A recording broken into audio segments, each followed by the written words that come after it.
ఆ కర్మను తుడిచిపెట్టేదాని కొరకే, ఆ సంసారమైన కోపం నుంచి బయటికి రాగేదాని కొరకే ఒక గురువు కావాలి.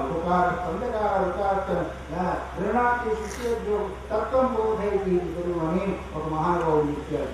దగ్గర తీసుకుంటాడు, యథార్థ స్వరూపాన్ని బోధించి సంసారం అనే ఈ కోపం నుంచి బయట ధరింపజేసి తన అంతటి వాడిగా చేసి మళ్ళీ జన్మ అనేది లేకుండా చేస్తారు. కాబట్టి అతను సద్గురువు అన్నారు.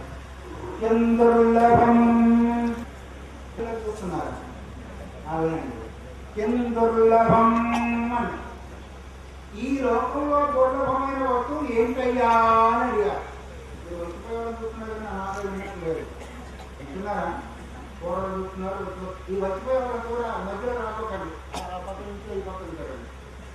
ఒకరొకరు ఉండండి. ఎందుకంటే ఈ వస్తువు ఏంటి అని అడిగారు, ప్రశ్న వేశారు. మనం ప్రయత్నం చేస్తే డబ్బులు పెట్టుకుంటే ఏదైనా సంపాదించాలి. ఆఖరి చంద్రలోకం కూడా పోతాం లేదు చెప్పండి. మనతో పోతే మనలాంటి వాళ్ళు ఎవరో పోతున్నారు లేదా అని ఒకటి మాత్రం దుర్లభం అన్నారు. ఎంత ప్రయత్నించినా దొరకదు. ఏంటి? సద్గురులకి. సద్గురువు దొరకడం చాలా దుర్లభం. గురువు మాత్రం చాలా దొరుకుతూ ఉంటాం. రూపాయలు బ్రహ్మగారు కలిగి వస్తే రూపాయి పాలు గురువు దొరుకుతాడు. ఏం గురువు? ఒక జీవిత జీవితవాడు కూడా గురువే. ఏం గురువు?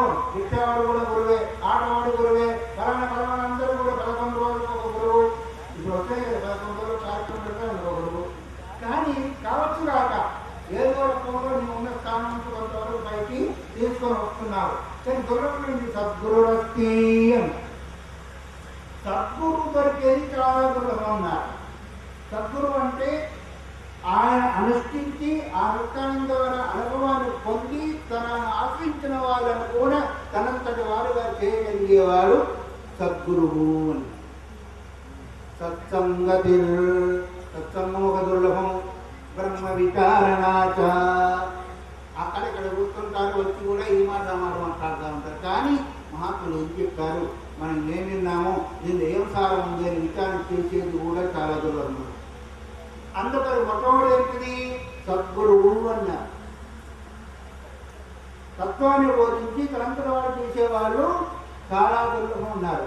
అలాంటి వాళ్ళల్లో ఒకరు, సద్గురువులలో ఒకరు మలయాళ సద్గురుదేవుడు.